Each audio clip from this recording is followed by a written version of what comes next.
بسم اللہ الرحمن الرحیم۔ السلام علیکم ورحمۃ اللہ وبرکاتہ۔ حضرت جعفر بن ابی طالب رضی اللہ تعالیٰ عنہ نبی کریم صلی اللہ علیہ وسلم کے چچا زاد بھائی اور حضرت علی رضی اللہ تعالیٰ عنہ کے سگے بھائی تھے۔ وہ حضرت علی رضی اللہ تعالیٰ عنہ سے 10 سال بڑے تھے۔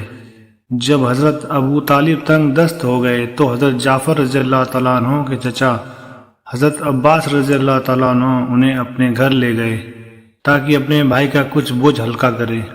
سب سے پہلے اسلام قبول کرنے والوں میں ان کا مقام تقریباً 24واں تھا۔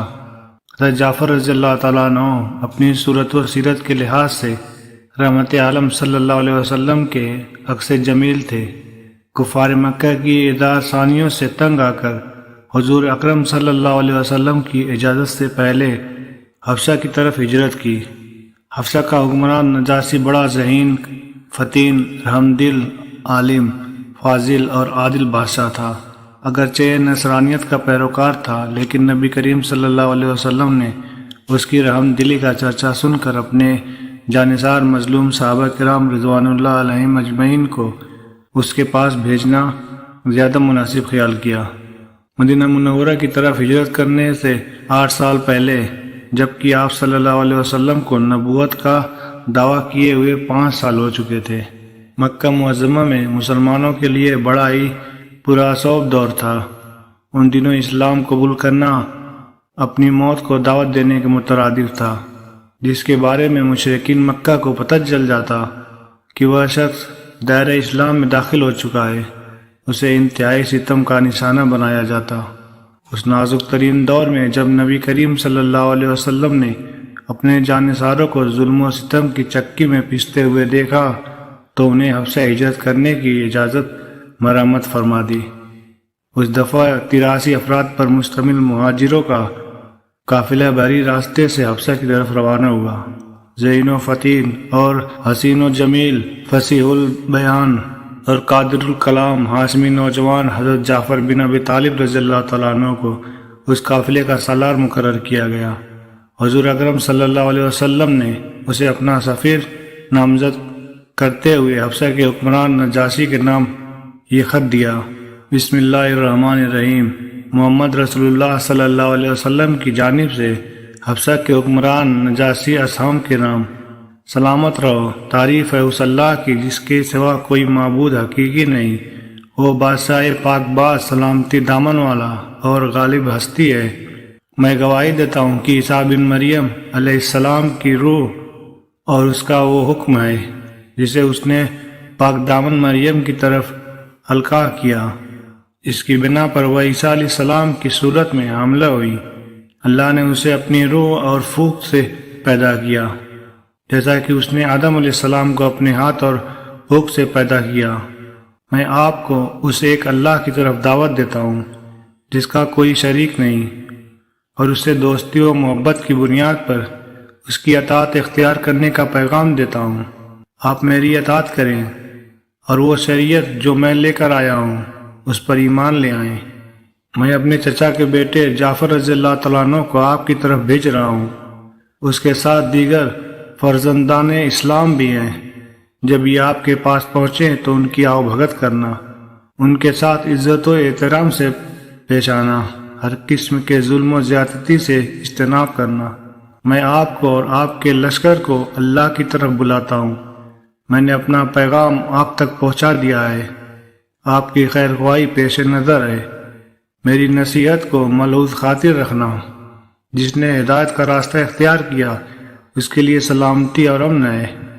اس خط کے مندرجہ ذات سے بخوبی اندازہ لگائیں کہ نبی کریم صلی اللہ علیہ وسلم نے ہمسایہ ملک کے سربراہان سے تعلقات استوار کرنے کے لیے اور ان مفید کام کے لیے کس طرح حکیمانہ انداز میں سفارتی طرز عمل کو اختیار کیا۔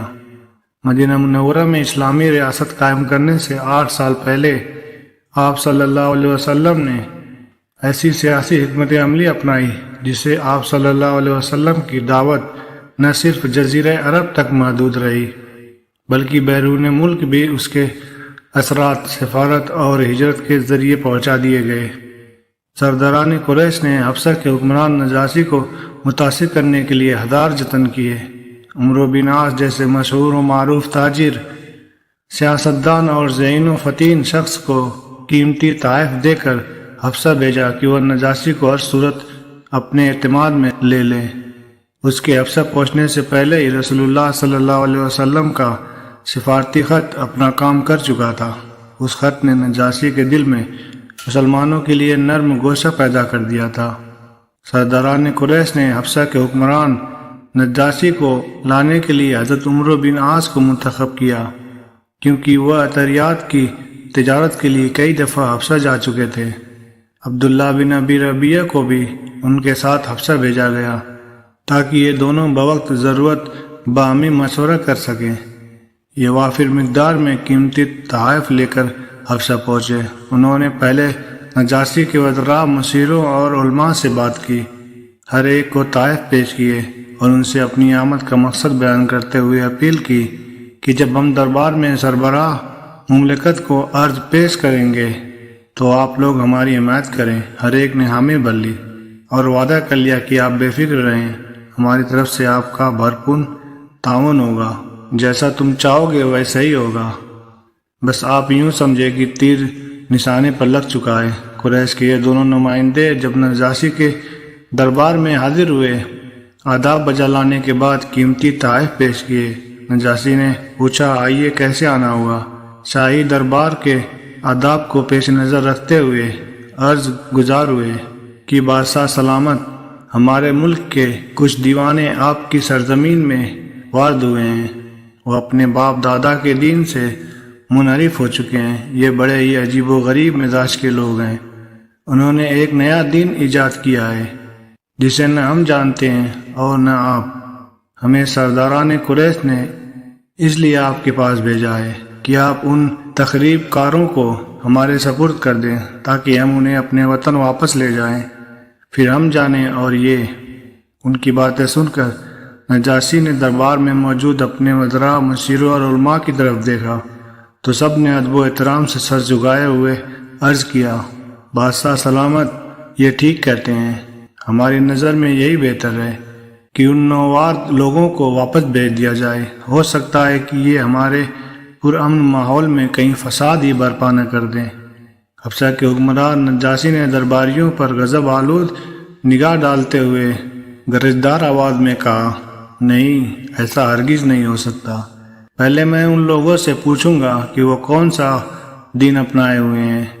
اس نے اپنے درباریوں سے کہا، کل انہیں یہاں دربار میں پھر لایا جائے۔ سرکاری اہلکاروں نے جب نجاشی کا پیغام مہاجرین کو دیا تو وہ سب مل بیٹھ کر سوچنے لگے کہ اب ہمیں کیا موقف اختیار کرنا چاہیے۔ آخرکار یہ فیصلہ ہوا کہ نجاشی اگر ہمارے دین کے بارے میں پوچھے تو اسے صاف صاف بتا دیا جائے، کسی چیز کو چھپایا نہ جائے، اور اس کے ساتھ گفتگو کا فریضہ حضرت جعفر بن ابی طالب رضی اللہ تعالیٰ عنہ سر انجام دیں گے۔ دوسرے دن مہاجرین کا قافلہ بے خوف و خطر اللہ کی یاد کو اپنے سینے میں بسائے ہوئے نجاشی کے دربار میں داخل ہوا، سلام کیا، حاضرین پر ایک طاہرانہ نگاہ ڈالی اور بیٹھ گئے۔ وہاں وہ دستار پہنے نصرانیت کے بڑے بڑے پاپ کتابیں کھولے بڑے شان و شوکت سے بیٹھے ہوئے تھے۔ مکہ سے آئے ہوئے قریش کے دونوں نمائندے بھی وہاں موجود تھے۔ عمرو بن عاص نے موقع غنیمت جانتے ہوئے نجاشی سے کہا، بادشاہ سلامت، دیکھیے یہ کتنے گستاخ لوگ ہیں۔ انہوں نے دربار میں داخل ہوتے وقت آپ کے ادب و احترام کو ملحوظ نہیں رکھا، غضب ہو گیا۔ انہوں نے آپ کو جھک کر سلام ہی نہیں کیا، جو شاہی دربار کی ہمیشہ سے روایت چلی آ رہی ہے۔ یہ کتنے بے مروت، بے وفا اور احسان فراموش ہیں۔ آپ کے نمک خوار اور آپ ہی سے بیزار حد ہو گئی، لاپرواہی، بے نیازی اور گستاخی کی۔ ان کو تو عبرت کا نشان بنا دینا چاہیے۔ بادشاہ سلامت، کیا یہ لوگ اس قابل ہیں کہ انہیں اس پرامن ملک میں رہنے کی اجازت دی جائے؟ نجاشی نے عمرو بن عاص کی باتیں سن کر روایتی انداز میں اپنے سر کو جنبش دیتے ہوئے کہا، ہاں، پوچھتے ہیں کہ ان لوگوں نے یہ گستاخانہ انداز کیوں اختیار کیا؟ جب ان سے پوچھا گیا کہ آپ نے جھک کر سلام کیوں نہیں کیا تو ہاشمی نوجوان حضرت جعفر بن ابی طالب رضی اللہ تعالیٰ عنہ نے کہا، بادشاہ سلامت، ہم ایک اللہ کے سوا کسی کے سامنے نہیں جھکتے۔ نجاشی نے جواب سن کر کہا، یہ کون سا نیا دین ہے جس نے تمہیں اپنی قوم سے الگ کر دیا ہے، اور آپ نے ہمارے دین نصرانیت کو بھی اختیار نہیں کیا۔ حضرت جعفر رضی اللہ تعالیٰ عنہ نے فصاحت و بلاغت کے موتی بکھیرتے ہوئے دو ٹوک انداز میں کہا، بادشاہ سلامت، ہم لوگ جاہل تھے، بتوں کے پجاری تھے، مردار کھاتے تھے، ہر قسم کی بے حیائی کے مرتکب تھے، رشتوں کا ہمیں کوئی پاس نہ تھا، پڑوسیوں کے حقوق سے نا آشنا تھے، ہمارا طاقتور طبقہ کمزور کو ہڑپ کر جایا کرتا تھا، بس ہم یوں ہی درندوں جیسی زندگی بسر کیا کرتے تھے۔ اللہ نے ہم پر اپنا کرم کیا، اس نے ہماری اصلاح کے لیے ہمیں میں سے ایک رسول بھیجا جس کے حسب و نسب، صداقت و امانت اور اخلاق و کردار سے ہم اچھی طرح واقف تھے۔ اس نے ہمیں اللہ تعالیٰ کی وحدانیت سے آشنا کیا، بت پرستی سے روکا اور اللہ تعالیٰ کی عبادت کا حکم دیا۔ اس نے ہمیں صداقت و امانت اپنانے، صلہ رحمی اور پڑوسیوں کا خیال رکھنے کی تلقین کی۔ اس نے ہمیں حرام سے اجتناب کرنے، ناحق خون بہانے، بے حیائی کا ارتکاب کرنے، جھوٹ بولنے، یتیم کا مال کھانے اور پاک دامن عورتوں پر تہمت لگانے سے منع کر دیا۔ اس نے ہماری تربیت اس نہج پر کی کہ ہم ایک اللہ کی عبادت کریں اور اس کے ساتھ کسی کو شریک نہ ٹھہرائیں۔ اس نے ہمیں باقاعدگی سے نماز پڑھنے، زکوٰۃ ادا کرنے اور روزہ رکھنے کا حکم دیا۔ ہم اس پر ایمان لے آئے، اس کی ساری باتوں پر صدق دل سے عمل پیرا ہو گئے، ہم ایک اللہ کی عبادت کرنے لگے، بتوں کی پوجا پاٹ سے باز آ گئے، ہمیں شرک کی آلودگی سے بچا لیا، ہم نے ہر اس چیز کو چھوڑ دیا جو ہمارے لیے حرام کر دی گئی تھی، اور ہر اس چیز کو اختیار کر لیا جو ہمارے لیے حلال تھی۔ ہمارا یہ طرز عمل دیکھ کر ہماری قوم ہم سے برگشتہ ہو گئی۔ اس نے ہمیں ایسا کرنے سے روکا، ہم نہ روکے تو وہ ہماری جان کے در پہ ہو گئے۔ ہمیں طرح طرح کی سزائیں دینے لگے تاکہ ہم مجبور ہو کر عزت ناک سزاؤں کی تاب نہ لاتے ہوئے دوبارہ وہی روش اختیار کر لیں جس پر ہم پہلے گامزن تھے۔ یہ لوگ چاہتے ہیں کہ ہم اللہ کی عبادت چھوڑ کر بتوں کے پجاری بن جائیں، ہم پھر سے بدکاری کا راستہ اپنا لیں۔ جب انہوں نے ہمیں عزت ناک صورتحال سے دوچار کیا، ہمیں ناقابل برداشت سزائیں دینا شروع کر دیں، تو ہم تنگ آ کر اپنے گھر بار چھوڑ کر آپ کے پاس چلے آئے۔ ہم امید رکھتے ہیں کہ آپ اپنی روایتی فراخ دلی، ہمدردی اور رحم دلی کا ثبوت دیتے ہوئے اپنے اس ملک میں رہنے کی اور آزادانہ طور پر دین پر عمل پیرا ہونے کی اجازت مرحمت فرمائیں گے۔ نجاشی نے پوچھا، کیا آپ کے پاس اس نئے دین کا کوئی روحانی پیغام ہے؟ حضرت جعفر رضی اللہ تعالیٰ عنہ نے کہا، بالکل، ہمارے پاس روحانی، ایمانی اور آسمانی پیغام ہے۔ نجاشی نے کہا، ذرا وہ ہمیں بھی سنائیے۔ حضرت جعفر رضی اللہ تعالیٰ عنہ نے درد بھرے انداز میں سورہ مریم کی تلاوت شروع کر دی۔ ان کے دل سوز آواز میں انوکھا کلام سن کر دربار میں سناٹا چھا گیا۔ یہ رقت انگیز پیغام سن کر نجاشی کی آنکھوں سے آنسو ٹپکنے لگے، علماء کی آنکھوں سے بھی آنسو جاری ہو گئے، ہر طرف سے آہوں اور سسکیوں کی آوازیں آنے لگی۔ قریشی نمائندے یہ منظر دیکھ کر انگشت برندہ رہ گئے۔ انہوں نے دیکھا کہ ہر کوئی رو رہا ہے۔ اس پرکیف حالت میں دربار برخاست ہوا تو قریشی نمائندہ عمرو بن عاص اپنے ساتھی سے کہنے لگا، ارے بھائی، یہ کیا ہو گیا؟ میں کیا دیکھ رہا ہوں؟ یہ کیا جادو چل گیا؟ ہم اپنی قوم کو منہ دکھانے کے قابل بھی نہ رہے، ہماری ساری محنت دھری کی دھری رہ گئی۔ ہم سرداران قریش کو واپس جا کر کیا جواب دیں گے؟ ہمارے پاس تو کچھ بھی نہ رہا، اب ہم کیا کریں؟ پھر خود ہی کہنے لگا، ہاں، میرے ذہن میں ایک نئی ترکیب آئی ہے، کل میں دوبارہ دربار میں حاضری دوں گا اور بادشاہ سلامت کی خدمت میں ایک ایسا نکتہ پیش کروں گا جس سے حالات ہمارے حق میں بہتر ہو جائیں گے۔ جب اس نے دوسرے دن دربار میں حاضری دی تو عمرو بن عاص آداب بجا لاتے ہوئے نجاشی کی خدمت میں عرض گزار ہوا کہ بادشاہ سلامت، دیکھیے، غضب ہو گیا، یہ لوگ حضرت عیسیٰ علیہ السلام کو اللہ کا بیٹا نہیں مانتے، دیکھیے یہ لوگ کتنے بے دین ہیں۔ نجاشی نے یہ بات سن کر اپنا روایتی انداز اپناتے ہوئے کہا، اچھا، ان سے یہ بھی پوچھ لیتے ہیں۔ دوسرے دن پھر مسلمانوں کو دربار میں بلایا گیا۔ نجاشی نے پوچھا حضرت عیسیٰ علیہ السلام کے بارے میں تمہارا کیا خیال ہے؟ حضرت جعفر رضی اللہ تعالیٰ عنہ آگے بڑھے اور کہا بادشاہ سلامت، ہم حضرت عیسیٰ علیہ السلام کے بارے میں وہی نظریہ رکھتے ہیں جو ہمیں نبی کریم صلی اللہ علیہ وسلم نے بتلایا ہے۔ نجاشی نے پوچھا وہ کیا نظریہ ہے؟ حضرت جعفر رضی اللہ تعالیٰ عنہ بولے ہمیں یہ بتایا گیا ہے کہ حضرت عیسیٰ علیہ السلام اللہ کے بندے، اس کی روح اور وہ کلمہ ہے جو اللہ نے پاک دامن مریم کی طرف القاء کیا۔ یہ بات سن کر نجاشی نے بڑے جوش کے ساتھ اپنا ہاتھ میز پر مارتے ہوئے کہا اللہ کی قسم، حضرت عیسیٰ علیہ السلام بالکل وہی کچھ ہیں جو آپ نے بیان کیا، اس کے سوا کچھ نہیں۔ اس کے بعد نجاشی نے مہاجرین کو مخاطب کرتے ہوئے کہا آپ لوگ میرے مہمان ہیں، آپ لوگ یہاں اطمینان سے زندگی بسر کریں، آپ لوگوں کو ہماری طرف سے ہر قسم کی سہولت مہیا ہوگی۔ میں دل کی گہرائیوں سے آپ کی قدر کرتا ہوں۔ کوئی اگر آپ لوگوں کو اپنے قبضے میں لینے کے لیے مجھے سونے چاندی کے پہاڑ بھی پیش کرے تو میں اسے ٹھکرا دوں گا۔ آپ لوگ میرے سرکاری مہمان ہو، آپ لوگوں کا کوئی یہاں بال بیکا بھی نہیں کر سکتا۔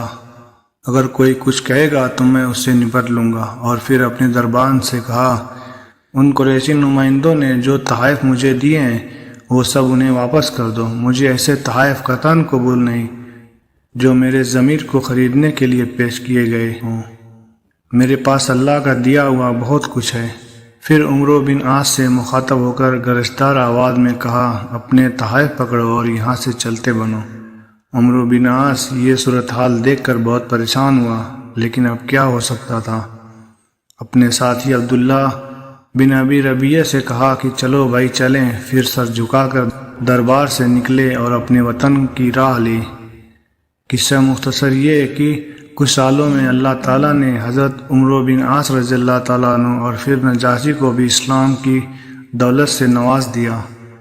حضرت جعفر بن ابی طالب رضی اللہ تعالیٰ عنہ بہت ہی جانباز اور بہادر تھے اور نہایت خوبصورت بھی۔ 8 ہجری کی جنگ موتا میں امیر لشکر ہونے کی حالت میں 41 برس کی عمر میں شہادت سے سرفراز ہوئے۔ حضرت جعفر رضی اللہ تعالیٰ عنہ کی شہادت کا اعلان کرنے کے بعد حضور صلی اللہ علیہ وسلم حضرت جعفر رضی اللہ تعالیٰ عنہ کے گھر تشریف لے گئے۔ اس وقت ان کی اہلیہ حضرت اسماء بن امیس رضی اللہ تعالیٰ عنہ آٹا گوندھ چکی تھی اور بچوں کو نہلا دھلا کر کپڑے پہنا رہی تھی۔ حضور صلی اللہ علیہ وسلم نے فرمایا جعفر رضی اللہ تعالیٰ عنہ کے بچوں کو میرے پاس لاؤ۔ انہوں نے ان کو حاضر خدمت کیا تو حضور صلی اللہ علیہ وسلم آپ دیدہ ہو گئے اور ان کو پیار کیا۔ حضرت اسماء رضی اللہ تعالیٰ عنہ مضطرب ہو گئیں اور پوچھا یا رسول اللہ صلی اللہ علیہ وسلم، میرے ماں باپ آپ صلی اللہ علیہ وسلم پر قربان، کیا حضرت جعفر رضی اللہ تعالیٰ عنہ کے بارے میں کوئی خبر آئی ہے؟ حضور صلی اللہ علیہ وسلم نے فرمایا ہاں، وہ شہید ہو گئے ہیں۔ یہ سن کر حضرت اسماء رضی اللہ تعالیٰ عنہ رونے لگی۔ خبر پاتے ہی محلے کی عورتیں ان کے گرد جمع ہو گئیں اور ان کی دلجوئی کرنے لگیں۔ اس کے بعد سرور عالم صلی اللہ علیہ وسلم اپنے گھر تشریف لے گئے اور ازواج مطہرات سے فرمایا کہ حضرت جعفر رضی اللہ تعالیٰ عنہ کے بچوں کے لیے کھانا پکاؤ، آج وہ اپنے ہوش میں نہیں ہیں۔ ان کی شہادت کے 3-4 دن بعد رحمت عالم صلی اللہ علیہ وسلم ان کی بیوہ حضرت اسماء بنت امیس رضی اللہ تعالیٰ عنہ کے پاس بیٹھے تھے کہ آپ صلی اللہ علیہ وسلم کی زبان مبارک سے نکلا وعلیکم السلام ورحمۃ اللہ۔ پھر حضرت اسماء رضی اللہ تعالیٰ عنہ سے فرمایا تیرے لیے خوشخبری ہے، میں نے دیکھا کہ تیرا شوہر حضرت جبریل علیہ السلام، حضرت میکائیل علیہ السلام اور حضرت اسرافیل علیہ السلام کی میت میں پرواز کرتے ہوئے یہاں سے گزر رہا ہے اور وہ سب سلام کہہ رہے ہیں، اس لیے تم بھی سلام کا جواب دو۔ پھر نبی صلی اللہ علیہ وسلم نے فرمایا مجھے جعفر نے اطلاع دی ہے کہ فلاں روز دشمنوں کے ساتھ مقابلہ ہوا تو میرے بدن پر 73 زخم آئے اور میرے دونوں بازو یکے بعد دیگرے کٹ گئے۔ ان کے عوض اللہ تبارک تعالیٰ نے مجھے 2 پر دیے ہیں۔ اب میں جبریل علیہ السلام اور میکائیل علیہ السلام کے ساتھ اڑتا ہوں، جنت میں جدھر جی چاہتا ہے جاتا ہوں۔ اور جو میوہ پسند آتا ہے کھاتا ہوں۔